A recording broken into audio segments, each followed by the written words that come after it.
낮은 곳으로 오신 그 주님의 사랑을 우리가 노래합니다. 나의 가장 낮은 마음 주님께서 기뻐하시고 작은 일에 큰 기쁨을 느끼게 하시는도다. 내가 지쳐 무력할 때 주님 내게 힘이 되시고 아름다운 하늘나라 내 맘에 주시는도다. 우리에게 축복하신 하나님 사랑 낮은 자를 높여주시고 아름다운 하늘나라 허락하시고 내 모든 것 예비하시네. 찬양하며 기쁨에 감사함에 평안을 간구함에 하나님 갈도록 하셨네. 다시 한번 노래합니다. 나의 가장 낮은 마음 주님께서 기뻐하시고 작은 일에 큰 기쁨을 느끼게 하시는도다. 내가 지쳐 무력할 때 주님 내게 힘이 되시고 아름다운 하늘나라 내 맘에 주시는도다. 우리에게 축복하신 하나님 사랑 낮은 자를 높여주시고 아름다운 하늘나라 허락하시고 내 모든 것 예비하시네. 찬양함의 기쁨을 감사함의 평안을 간구함의 하나님 갈도록 하셨네. 찬양함의 기쁨을 감사함의 평안을 간구함의 하나님 갈도록 하셨네. 할렐루야. 우리 주님을 찬양하며 나아갑니다.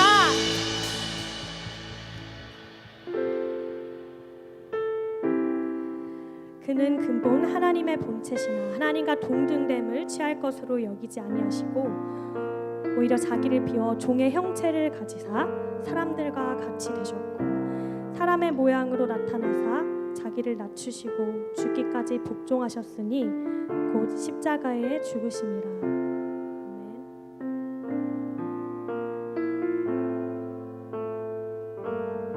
당신은 시간을 뚫고 이 땅 가운데 오셨네.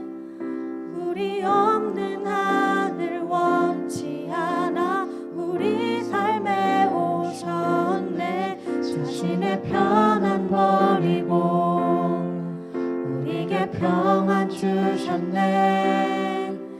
가장 낮은 자의 모습으로 우리 삶에 오셨네.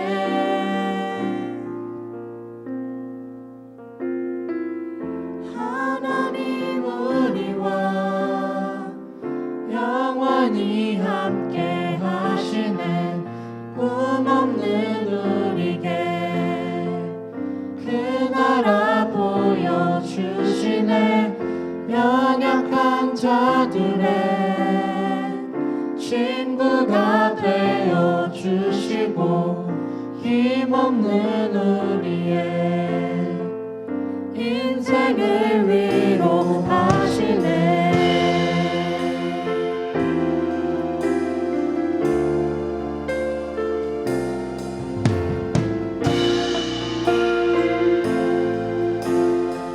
당신은 시간을 뚫고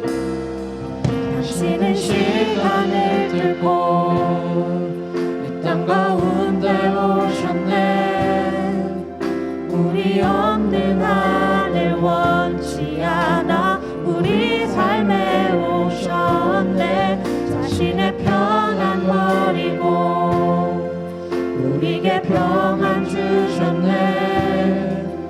가장 낮은 자의 모습으로 우리 삶에 오셨네.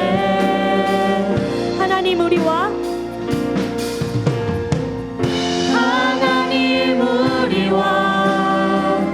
영원히 함께 하시네. 꿈없는 우리에게 그 나라 보여주시네. 연약한 자들의 친구가 되어 주시고 힘없는 우리의 인생을 위로하시네.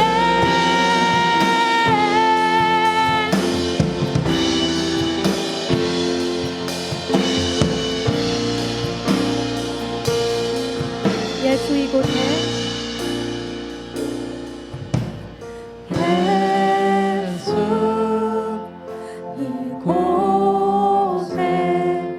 우리와 함께 영원히 예수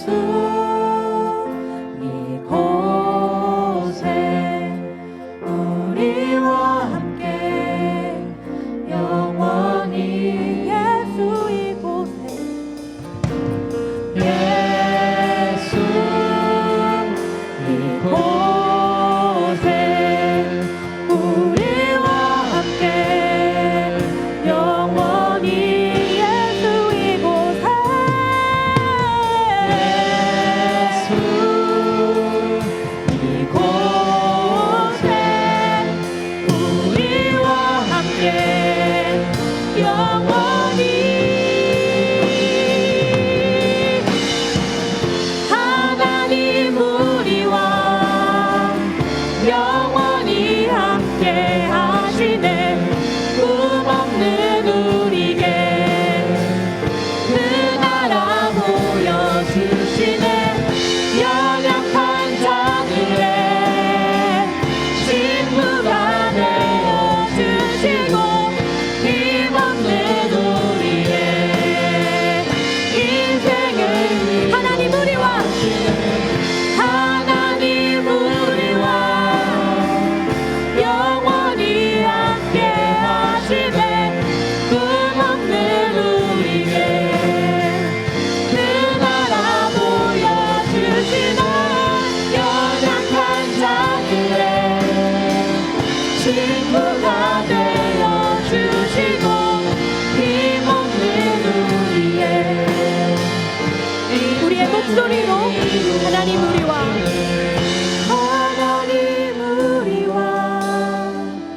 영원히 함께 하시네. 꿈없는 우리에게 그 나라 보여주시네. 연약한 자들의 친구가 되어주시고 힘없는 우리의 인생을 위로하시네.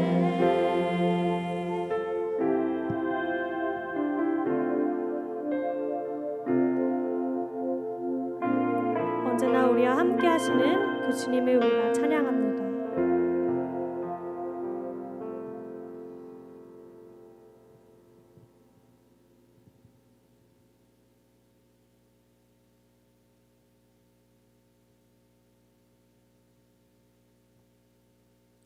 한번 확인해 볼까요?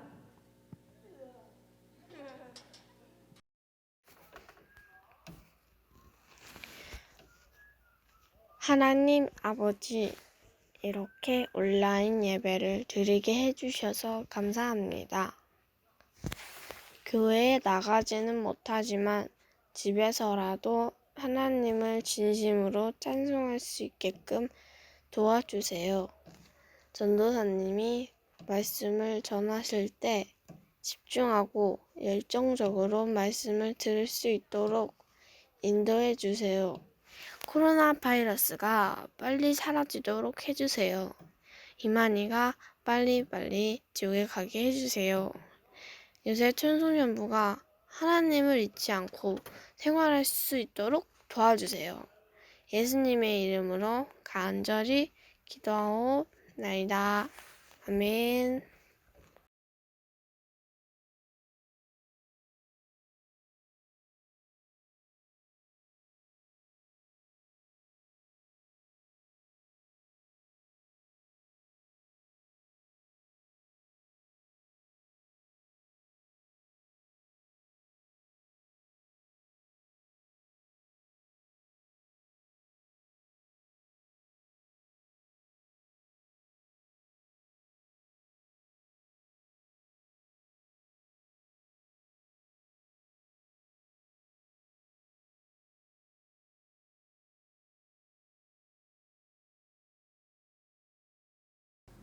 요하 여러분 반갑습니다. 요셉중고등부 예배에 오신 여러분들을 환영합니다. 요즘 전도사님 설교가 점점 길어지고 있어요. 전도사님이 그래서 자꾸 다른 말을 하게 되는데 오늘은 요점 정리만 딱 해서 정말 콕콕 집어서 오늘 설교 함께 하도록 하겠습니다. 여러분 코로나가 점점 영향력을 낮춰가고 있는데 여러분 코로나가 빨리 끝나서 여러분들 볼 수 있기를 속히 기다리고 있습니다. 여러분 분노 조절 장애에 대해서 들어봤어요? 분노 조절 장애? 전도사님 같이 착하고 여리여리하고 또 핑크핑크한 남자는 이 분노 조절 장애 잘 몰라요. 분노 조절 장애가 어떤 느낌인지. 네. 근데 분노 조절 장애인 사람들이 있죠. 분노 조절 장애인 사람들은 조그만 일을 당했을 때, 부당한 일을 당했을 때, 자신이 부당한 일을 당했다고 생각할 때 굉장히 씩씩거리면서 주변에 고함을 치거나 욕을 하거나 폭력을 행사하는 사람을 우리는 분노조절 장애라고 합니다. 이런 분노조절 장애인 사람들을 우리가 볼 때마다 굉장히 우리들도 위축이 되고 좀 멀리하고 싶죠. 주변에 아예 없다고 얘기는 하지 못할 것 같아요. 몇몇 사람들은 이렇게 폭력 휘두르는 것을 자랑으로 삼기도 합니다. 그런데 이 분노 조절 장애인 사람들이 자신보다 더 센 사람이 앞에 있다면 분노 조절을 굉장히 잘하게 되죠. 그래서 전도사님들은 그 친구들을 볼 때마다 조금 불쌍해요. 자신의 힘을 저렇게 과시하고 싶을까라는 생각을 하게 됩니다. 근데 이 분노 조절 장애를 야기하는 이 작은 요소가 뭐가 있냐면 바로 스스로가 부당한 일을 당했다고 생각을 하는 거예요. 그렇기 때문에 마음이 상해서 분노가 표출이 되는 거죠. 예수님과 부당한 일에 관해서 연결해서 한번 생각을 해봅시다. 자, 예수님께서도 그 일생에 부당한 일을 당하셨어요. 예수님께서는 흠없고 순전한 분이었습니다. 흠없고 순전한 분인데 우리가 알다시피 고난을 당하시고 십자가에 돌아가셨습니다. 자, 22절 한번 볼까요? 그는 죄를 범하지 아니하시고 그 입에 거짓도 없으시며 라고 이야기를 합니다. 죄를 범하지 아니하셨대요.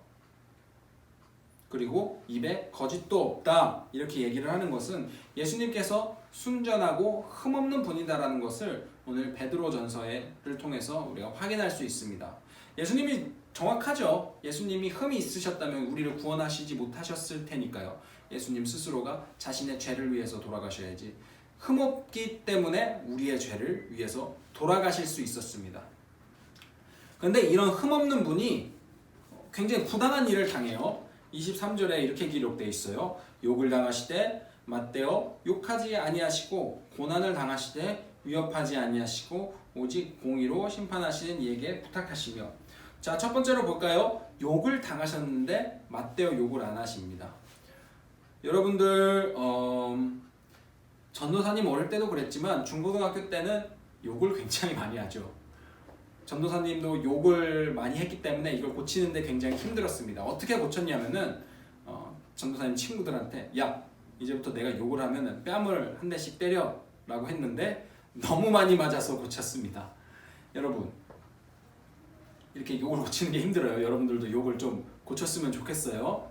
자, 근데 우리가 보통 친구들이 욕을 하면 나도 욕을 하게 돼요. 그쵸? 친구들이 삐 하면 나도 삐 하고 서로 욕으로 주고받기도 하고 때로는 감탄사가 욕으로 나오기도 합니다. 여러분 이거 굉장히 조심하셔야 돼요. 근데 예수님께서는 다른 사람들이 정말 화가 나서 욕을 했는데 맞대어서 욕을 안 하셨습니다. 역시 순전한 분이에요. 자, 그리고 고난을 당하시는데 위협하지 아니하셨다고 말씀하셨습니다. 예수님께서 십자가 지시고 골고다 언덕 올라가실 때 어떠셨어요? 많은 사람들이 침 뱉고 발로 차고 주먹 휘두르고 때리고 채찍질하고 욕하고 했는데 이런 부당한 고난을 당하셨잖아요. 그쵸? 죄가 없으신데 이렇게 맞으시고 욕을 들으시고 침뱉음 당하시고 하시면서 부당한 고난을 당하셨는데 예수님이 위협을 하지 않으셨어요. 나 아니야 막 이렇게 소리 지르는 게 아니라 묵묵히 예수님의 일을 위해서 그 고난을 다 감내하셨습니다. 그리고 이 모든 것을 하나님께 맡겨드렸죠. 자, 예수님의 고난 어때요? 부당하죠? 부당해요. 이게 부당하지 않다고 얘기를 할 수 있는 사람이 아무도 없습니다. 그렇기 때문에 예수님이 다른 사람들, 그리스도인이 아닌 사람들 보기에도 성자처럼 보이는 거죠. 성자로 보이는 거죠. 예수님 굉장히 대단하신 분입니다. 그런데 이렇게 대단한 예수님이 다른 사람들에게서 부당한 고난을 받으시고 십자가에 못 박혀 죽으셨어요. 이 부당한 고난 여러분들 생각이나 해볼 수 있습니까? 그 교도소에 가끔 가다 보면 죄가 없는데 들어온 사람들이 있어요. 죄가 없는데 판결이 잘못돼서 감옥에 들어왔다가 나중에 이게 번복이 되면서 국가에서 굉장히 많은 돈을 주기도 하죠. 그런데 이 돈이 무슨 소용이에요? 20대, 30대 다 감옥에서 보내고 나왔는데 자신의 청춘 다 날리고 나왔는데 이 얼마나 부당해요. 그렇죠? 여러분, 이런 부당한 고난을 받는 사람들이 주변에도 있어요. 심지어는 사형을 당했는데 나중에 국가에서 재판을 다시 해서 이 사람은 죄가 없는 사람이다. 이렇게 나오기도 하잖아요. 예수님 보세요. 죄가 없는데 사형을 당하셨다고요. 얼마나 슬픈 인생입니까? 만약 그냥 우리 주변에 그런 사람들이 있었다면 우리가 정말 이건 좀 아닌데 라는 생각을 할 수 있어요. 여러분, 예수님 보실 때 이렇게 주변 사람인 것처럼 생각을 한다면은 그 감동이 좀 미묘하게 달라집니다. 여러분들도 이렇게 가끔은 주변 사람들에게 그런 사람들이 있었으면 어땠을까라고 생각을 하시면서 성경을 묵상하시면 큰 도움이 됩니다. 더욱더 마음에 와닿거든요. 자, 근데 이런 예수님이 십자가에 못 박히셨습니다. 우리는 이거를 조금 어려운 말로 설명을 할게요. 희생양이라고 부를 수 있습니다. 그때 유대인들이 굉장히 분노가 심했죠. 분노가 심해서 로마에 막 굉장히 반발이 심했습니다. 로마는 이것을 어떻게 처리할까 고민을 하기도 했고, 그리고 그 처리 방법으로 예수님을 택했습니다. 사두개인과 바리새인들이 예수님 굉장히 싫어했죠. 자신들의 권력을 가져간다고 생각을 하기 때문에. 그래서 흠없는 예수님을 재판에 세우고 십자가에 못 박게 합니다. 근데 그 과정에서 모든 유대인들의 분노가 예수님을 향하게 돼요. 그 흠없으신 예수님을 분노의 대상으로 삼아서 유대인들의 로마에 대한 분노를 잠재웁니다. 완전히 잠재울 수는 없었지만 그때 모든 유대인들이 예수님 죽여야 된다고 난리를 부렸죠. 그러면은 이 부당한 고난을 받은 예수님을 생각할 때 우리 부당한 고난을 받아야 되느냐라고 우리가 스스로 반문을 할 수 있어요. 자, 앞에서 베드로는 종에 대해서 얘기를 합니다. 종은 한글로 주인이 악하더라도 잘 섬겨야 된다 이렇게 얘기를 해요. 아니 이게 무슨 요즘 시대에 이런 무슨 말입니까? 요즘 시대는 어때요? 주인이 나쁘면 아랫사람이 신고를 하죠. 자, 그래서 전도사님이 유심히 이걸 생각해 본 결과 바로 이 말씀이라고 저는 확신합니다. 주인이 악할지라도 아래 있는 사람은 선을 행해야 된다. 더 나아가서 요즘에 맞춰봅시다. 요즘은 모든 사람들이 평등하잖아요. 물론 우리가 경험하는 사회적 계층은 있습니다. 돈이 많은 사람, 지위가 높은 사람, 권력이 있는 사람 이런 계층은 있지만 모든 사람이 평등하다는 것은 우리가 잘 알고 있어요. 모든 사람이 평등한데 그러면 주인과 종 우리는 복종해야 돼요? 이렇게 물어볼 수 있는데 그게 아니라 악한 상황 가운데서도 그 안에서 묵묵히 선을 행해야 된다라는 것들을 우리가 오늘 베드로 전서의 앞부분을 통해서 알 수 있습니다. 옛날에 종의 미덕은 복종이었죠. 그러면 종이 복종한다는 것은 선을 행하는 것입니다. 그렇죠? 근데 요즘 우리에게 선을 행하는 것은 바로 사회 안에서도 착한 일을 행해야 된다라는 것들을 우리가 앞부분에서 현대 우리 사는 세상에 적용을 해볼 수 있습니다. 물론 부당한 것들에 대해선 반대를 해야죠. 여러분 촛불 시위 많이 보셨죠? 그게 비단 한 정치 세력을 옹호하는 것이 아니라 부당한 일이 생겼을 때 혹은 우리가 또 잘못된 대우를 받았을 때는 소리 높여서 외칠 수도 있어야 됩니다. 하지만 늘 그런 것은 아니에요. 예수님 한번 봅시다. 때로는 선을 위해서 부당한 고난을 감내해야 될 때도 있어야 합니다. 예수님께서 부당한 고난을 당하셨죠. 부당한 고난을 당하시는 동안에 예수님께서 나 이거 못하겠어 하고 일어나셔서 모든 사람들에게 자신이 하나님 되심을 드러내실 수도 있었지만 예수님께서는 그렇게 하지 않으셨어요. 왜? 더 큰 선을 행하셔야 하기 때문이죠. 예수님께서는 이 위대한 선을 위해서 죽음까지도 감내하십니다. 이 죽음까지도 감내하시는 가운데 바로 더욱더 큰 선, 우리를 구원하심이 드러나게 되는 것이지요. 악한 삶 속에서도 우리는 선을 위해서 견딜 수 있어야 합니다. 선이라고 하면 조금 어려우니까 좋은 일, 선한 일, 착한 일, 더 나은 것을 위해서 우리가 견딜 수 있어야 합니다. 25절의 마지막에 이렇게 돼 있어요. 너희가 전에는 양과 같이 길을 잃었더니 이제는 너희 영혼의 목자와 감독 되신 이에게 돌아왔느니라 라고 합니다. 이 말은 뭐냐면은 바로 앞절에서 예수님이 어떤 일을 행하셨는지, 어떻게 선하신 분이 부당한 고난을 당하셨는지, 그리고 더 큰 일을 이루셨는지 보여줬죠. 근데 25절에 그 마지막에 우리에 대해서 얘기를 합니다. 길을 잃었던 너희 영혼이 이제 하나님께로 돌아왔다. 이 말은 뭐예요? 우리도 하나님과 같이 더 큰 선을 위해서 가끔은 부당한 고난을 견뎌야 할 때도 있다는 것을 적용하고 있는 거예요. 자, 전도사님이 이제 예수님에 대해서 예수님께서 부당한 고난을 당하셨다는 것들을 얘기를 해줬죠. 그리고 마지막에 우리를 초청했다고 얘기를 했습니다. 자, 마지막 한 가지만 하고 마치도록 할게요. 자, 코로나 바이러스가 지금 굉장히 기승을 부립니다.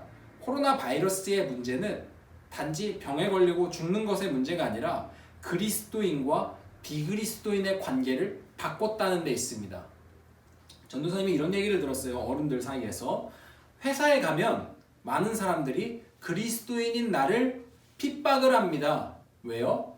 야, 교회 가면은 너 거기서 코로나 바이러스 묻어왔을 수도 있어. 가까이 오지 마. 점심 혼자 먹어. 이렇게 할 수도 있다는 거예요. 실제로 그런 경험을 했다는 사람들이 많아요.